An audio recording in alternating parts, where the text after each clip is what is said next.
નમસ્કાર દોસ્તો, સોયાબીન એક એવો પાક છે જેની અંદર ઓછી માવજતે પણ ખેડૂતને ખૂબ સારું ઉત્પાદન મળી જાય છે. તો આજ એ વિષય ઉપર વાત કરવી છે કે સોયાબીનના પાયાના કયા ખાતર વાપરવા જોઈએ જેથી કરીને આપણને 25 થી 30 મણ સુધીનું ઉત્પાદન મળી શકે. પાયાનું ખાતર પાયામાં નાખવાનું છે. જો તમે પાયાનું ખાતર પાયામાં નહીં નાખો તો પાછળથી ખાતર નાખવાનો દોસ્તો કોઈ મતલબ રહેતો નથી. આ ખાસ કાળજી રાખજો, કારણ કે ઘણા આપણે નથી કહેવત કે ભાઈ હતા ત્યારે દીધું નહીં અને પાછળથી કદાચ ઝાલકું નાખતું હોય તો કંઈ કામનું નથી. એટલે ખાતરની આમ ઝાલકું નાખો ને તો એ પાયાનું ખાતર નખાઈ ગયું તો પૂરું, પછી એમાં કાંઈ પાયાથી કાંઈ કામ લાગતું નથી. એટલે પાયાના ખાતર દોસ્તો હંમેશા પાયામાં નાખવાના છે. તો સોયાબીનના પાકની વાત કરીએ. વાત કરવા માટે હું આપની સાથે આપનો દોસ્ત મનીષ બલદાણિયા કૃષિ વિજ્ઞાન કેન્દ્રની અંદર છેલ્લા 7 વર્ષથી વૈજ્ઞાનિક તરીકે કાર્યરત છું. અને મિત્રો, સોયાબીન છેલ્લા 7 વર્ષની અંદર ગીર સોમનાથ જિલ્લાની અંદર ખૂબ સારું વાવેતર વધ્યું છે. એની પાછળનું કારણ છે કે સોયાબીનમાં ખેડૂતને ઘણો બધો ફાયદો થાય. એની વેરાયટી ઉપર ખાસ ધ્યાન આપજો, કારણ કે સોયાબીનની અંદર ઘણી બધી વેરાયટીઓ એવી આવે. ગયા વખતે હળી ગઈ હતી, ઘણી બધી વેરાયટી એવી હતી એ મસ્ત મજાની ઊભી હતી. તો દોસ્તો, ખાસ કરીને સોયાબીનની વાત કરીએ તો સોયાબીનનો પાક છે એની મૂળ ઉપર ઝીણી મૂળ ગંડિકા ધરાવતો પાક છે. લેગ્યુમિનેસી ફેમિલીનો, એટલે કઠોળ વર્ગ, કઠોળ તો ન કહી શકાય પણ લેગ્યુમિનેસી ફેમિલી છે. લેગ્યુમિનેસી ફેમિલીનો પાક છે. એની અંદર મૂળ ઉપર મૂળ ગંડિકા હોય. એમાં રાઇઝોબિયમ ઝાપોનિકમ નામના બેક્ટેરિયા એની મૂળ ગંડિકાની અંદર હોય, જે હવામાંથી નાઇટ્રોજનનું સ્થાપન કરવાનું કામ કરે. એટલે મૂળ ગંડિકા વાળો પાક છે.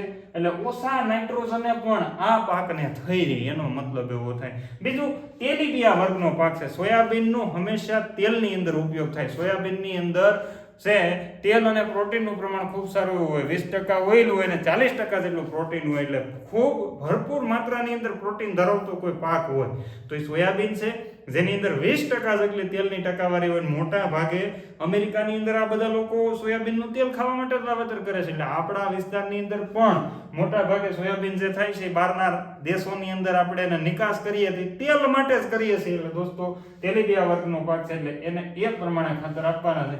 રાસાયણિક ખાતરના ડોઝની વાત કરીએ તો સોયાબીનના પાકને રાસાયણિક ખાતરની જે યુનિવર્સિટી જૂનાગઢ કૃષિ યુનિવર્સિટીની ભલામણ છે કે 30 કિલો જેટલું નાઇટ્રોજન સાથે 30 કિલો જેટલું એને ફોસ્ફરસ અને બાકીનું 0.0 kg એમાં પોટાશની કોઈ ભલામણ એવી નથી, બરાબર. K2O આ કેજી પર હેક્ટર છે બધું, બરાબર. એટલે ખાસ તમારે કાળજી રાખવાની છે. આ નાઇટ્રોજનની વાત છે. યુરિયા કે ડીએપી, એમોનિયમ સલ્ફેટ કે પોટાશ કે ઝિંક સલ્ફેટ કે બોરોન કે એની વાત નથી કરતા.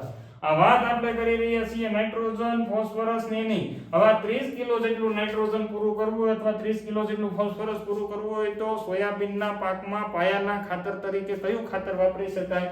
તો સાવ સિમ્પલ 20-0-13. આની અંદર નાઇટ્રોજન પણ આવી ગયો, ફોસ્ફરસ પણ આવી ગયો. આમાં પોટાશની જરૂર નથી, અહીંયા પણ પોટાશ નથી, 0% છે. અને સલ્ફરની જરૂરિયાત છે, કારણ કે તેલીબિયા વર્ગનો પાક છે. તેલના સિન્થેસિસ અને પ્રોટીનના બંધારણ માટે સલ્ફર ખૂબ અગત્યનું છે. એટલે અલગથી કોઈ ફાટા સલ્ફર કે કોઈ પણ પ્રકારનું સલ્ફરની અત્યારે જરૂરિયાત રહેતી નથી. એટલે 13 કિલો જેટલું આની અંદર સલ્ફર છે. એટલે દોસ્તો, મારા હિસાબથી 20-20-0-13 બજારની અંદર જે આવે છે તમે 23 કિલો, બરાબર, સોયાબીન વાવવાના હોય એમાં 23 કિલો જેટલું 20-20-0-13 16 ગુઠાના વીઘામાં નાખો અને ખૂબ સારા પરિણામ મળે એની હું ખાતરી આપું છું, કારણ કે આનો મેં અનુભવ લીધેલો છે. હવે ઘણા શું કરે, એમાંય ડીએપી ગોતવા નીકળે. આમાં ડીએપી ના, તો મને ખબર નથી પડતી.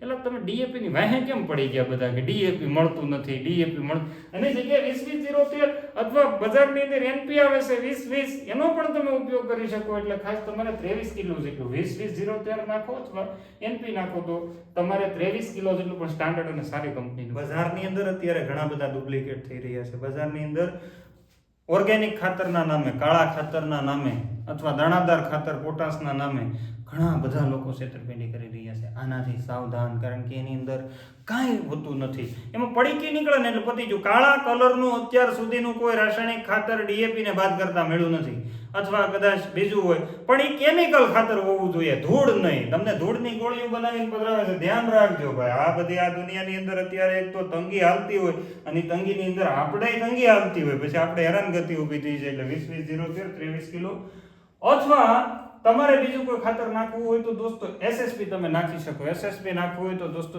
30 કિલો જેટલું એસએસપી તમારે પાયાના ખાતર તરીકે નાખવું જોઈએ. એની સાથે સાથે સિંગલ સુપર ફોસ્ફેટની 30 કિલોની સાથે સાથે જોઈએ તો એમોનિયમ સલ્ફેટ નામનું જે ખાતર આવે છે, જે બજારમાં મોરસિયા ખાતર તરીકે ખાંડ જેવું આવે છે, એ ખાંડ જેવું ખાતર તમે બજારની અંદર જે મળે છે એ પણ તમારે સાથે 20 કિલો નાખવું જોઈએ. એટલે જો એસએસપી અને એમોનિયમ સલ્ફેટની જોડી બનાવતા હોય તો એ પણ સારામાં સારું, કારણ કે આની અંદર એસએસપીમાં કેલ્શિયમ, સલ્ફર, ફોસ્ફરસ અને ઝિંક અને બોરોન ફોર્ટિફાઈડ લ્યો તો ઝિંક અને બોરોન એટલે 5 પોષક તત્વો વાળું એસએસપી આવે. એટલે પાછળથી કોઈ બીજા ખાતરની ઝંઝટ નથી. સાથે એમોનિયમ સલ્ફેટ લઈ લ્યો, આ બંને ખાતરની જોડી કરીને નાખવામાં આવે, એક નંબર રિઝલ્ટ મળે. તમને એમ થાય કે અરમાન ખુશ થઈ જાય, સોયાબીન એવા સોયાબીન બની જાય. એટલે દોસ્તો આની જોડી પણ 20 કિલો એમોનિયમ સલ્ફેટ અને સાથે સાથે જોઈએ તો 30 કિલો જેટલું, એટલે 50 કિલો પ્રતિ વીઘા વાવવાનું થાય. પણ એટલું બધું કેમિકલ ખાતર ન નાખો, અને કદાચ દેશી ખાતર ને એવું નાખેલું હોય અથવા તો બેક્ટેરિયાનો ઉપયોગ કરવાનો હોય તો એમાં 30% સુધીનો કાપ મૂકી દો, 20% સુધીનો કાપ મૂકી દો, તો તમે 35 કિલો નાખો, 30 કિલો નાખો, બંનેનું કોમ્બિનેશન એટલે કે એસએસપી આપણે જોઈએ તો દોસ્તો એસએસપી તમારે લઈ લેવાનું છે 20 કિલો અને એમોનિયમ સલ્ફેટ લઈ લો 10 કિલો. સારામાં સારું સુપીરિયર રિઝલ્ટ મળે, જોઈ લો તમે. આ કાપ સાથે લખીએ તો આ 20 કિલો અને આ 10 કિલો, 30 કિલોનું સુપીરિયર રિઝલ્ટ તમને મળે.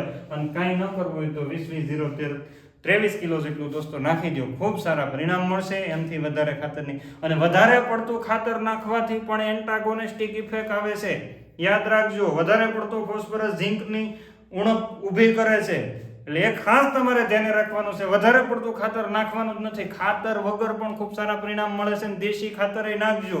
દેશી ખાતર ન નાખવું હોય તો મગફળીનો ખોળ સોયાબીનમાં નાખો, અથવા લીંબોળીનો ખોળ નાખો, તમને ખૂબ સારા પરિણામ મળશે. એના બંનેમાંથી તમારી પાસે કંઈ ન હોય તો ઘન જીવામૃત તો તમે બનાવી શકો. તમારી ઘરે ગાય હશે, ગાયના ગોબરમાંથી ઘન જીવામૃત તૈયાર કરીને એકરની અંદર 500 કિલો ઘન જીવામૃત મસ્ત મજાનું બનાવીને ઉડાડી ગયો ની મારા વાલા. એકે ખાતરની જરૂરિયાત ન પડે, ન મને સાંભળવું ન પડે, એવું મસ્ત મજાનું રિઝલ્ટ મળે.